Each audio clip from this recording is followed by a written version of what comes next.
Assalamualaikum warahmatullahi wabarakatuh. Lagi-lagi bintang Anies dibuat bersinar oleh Yang Maha Kuasa. Kenapa? Ya, PT Presiden Threshold 0%. Dihapusnya Presiden Threshold 20% itu merujuk satu kata cuma. Membuka peluang Anies, membuka jalan Anies menjadi Presiden 2029. Kita berhitung masalah 2029.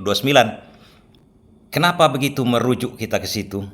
Ya, memang pengamat yang lain mengatakan memang membuka keseluruhan putra-putri Indonesia untuk maju menjadi presiden. Memang, tapi pada dasarnya itu akan ada seleksi alam. Seleksi alam yang akan mengerucut namanya rasionalisasi. Partai-partai yang ingin berkuasa pasti mendukung orang yang diprediksi menang. Itulah kuncinya sebenarnya untuk 2029.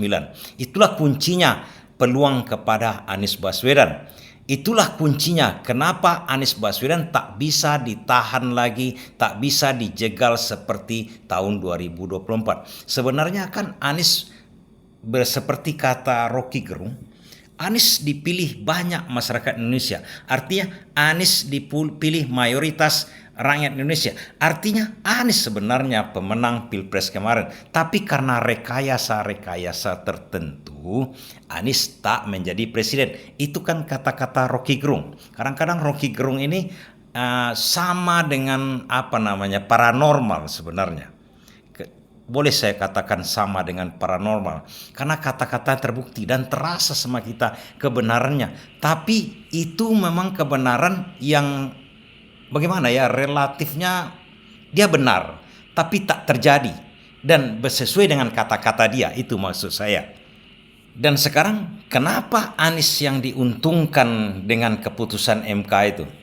Ingat kawan-kawan, paradigma yang dibangun oleh pengamat Lateung kemarin itu, kalau memang Anies mau maju lagi nanti, mau bersinar di perpolitikan ini, harus membuat partai politik. Nonsen akhirnya dibuat oleh keputusan MK ini. Tak perlu. Dari sekarang Anies Baswedan membuat ormas kah atau membuat partai politik? Tak perlu lagi. Artinya ini dihapus oleh MK. Kan banyak katanya kemarin mengejek Anies tak punya partai, takkan mungkin bersinar lagi 2029. Inilah yang dihapus oleh MK. Satu hari menjelang Pilpres nanti, satu hari menjelang Pileg itu, partai kalau sempat Anies membuat partai kemudian disetujui oleh Kemenkumham, dia bisa mengusung. Artinya nanti itu partai yang baru berdiri pun kalau ikut dia pemilu, ikut pemilu, keputusan MK itu kalau ikut dia pemilu, dia bisa mengusung calon presiden. Sederhana kan?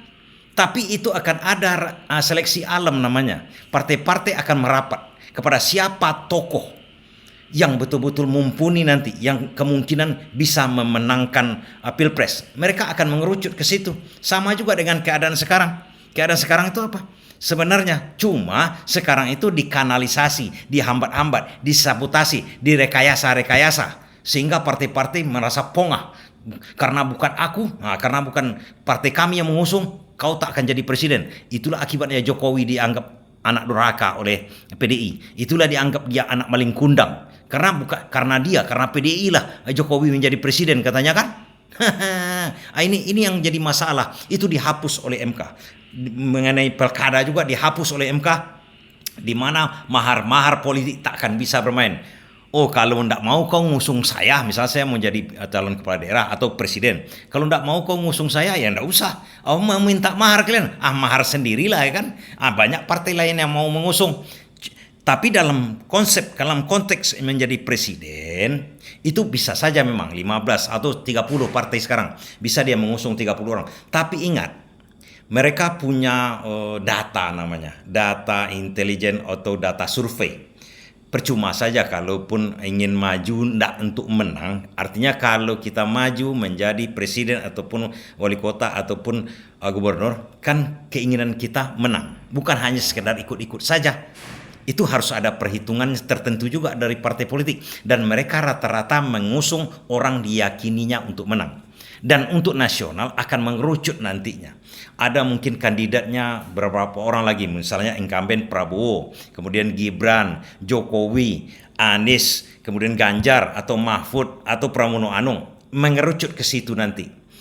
Tergantung elektabilitas dari masing-masing orang tersebut. Dan kalau kita tahu di Indonesia sekarang itu elektabilitas sebenarnya yang paling tinggi, baik untuk capres juga pun Anies Baswedan, tapi karena dia tidak punya partai, dia tidak bisa maju, kan gitu ceritanya. Nah, ini yang dihapus oleh MK, ini yang dibabat oleh MK.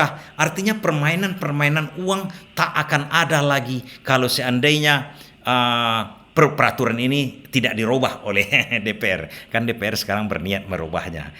Artinya ada niat lah di situ. Karena begini kawan-kawan. Kesombongan partai-partai di daerah ataupun di nasional tidak ada lagi. Contoh kalau mengusung gubernur kan harus ada mahar sekian miliar dulu. Dibayarlah ke partai A yang bisa mengusung. Artinya kalau tidak diusung dia, kalau tidak bergabung partai ini dengan partai itu, kalau mau diusung oleh partai namanya perahu, mengambil perahu, membeli perahu, itulah kira-kira. Besok tidak ada seperti itu lagi. Oh, kalau kita mau jadi gubernur atau wali kota, kita ajukan aja diri, siapa yang mau mengusung kita, itu aja lagi, tidak ada lagi. Dan orang berniat kalau kita ini punya elektabilitas yang tinggi, kita pasti banyak peminat dari partai-partai. Itu seleksi alam namanya. Setiap partai inginkan berkuasa. Nah, dalam hal mencari perahu atau mahar-mahar itu hanya kan cara-cara licik aja untuk mencari uang oleh partai-partai. Itu tak akan terjadi lagi. Sama juga dengan tingkat nasional. Nah, di sini keberuntungan penuh kepada Anies Baswedan. Dia mau jadi presiden nanti lagi tahun 2029 tak memerlukan apa-apa. Cukup dia pertahankan elektabilitas dia yang sedang tinggi sekarang itu. Cukup dia pertahankan nama dia yang bersih sekarang itu aja. Asal dia tidak bermain korupsi segala macam. Misalnya sekarang kan Pramono Anung menjadi gubernur, kemudian dia ditempatkan jadi kepala BUMD segala macam kan. Asal jangan dia korupsi aja. Nama dia yang paling moncer di Indonesia sekarang itu. Ingat, nama dia. Karena partai-partai nanti begitu mau 2029 dia akan melihat siapa yang paling moncer. Dia akan rame-rame mengusung kepada orang tersebut. Dan kenyataan sekarang kalau kita lihat siapa yang paling moncer di Indonesia ini, di Jakarta kemarin itu gara-gara Presiden threshold pembatasan itulah Anies bisa maju. Kalau sempat dari awal ini dihapus Presiden threshold, Pilkada threshold ini dihapus oleh MK, Anies sudah menang jadi gubernur Jakarta sekarang. Tapi mungkin Tuhan memberikan yang lebih baik. Udah 2029 aja jadi presiden. Ini jalanmu kan dimudahkan. Itu sepertinya kita melihat hal itu. Tapi memang begitulah kira-kira ya. Salam waras selalu.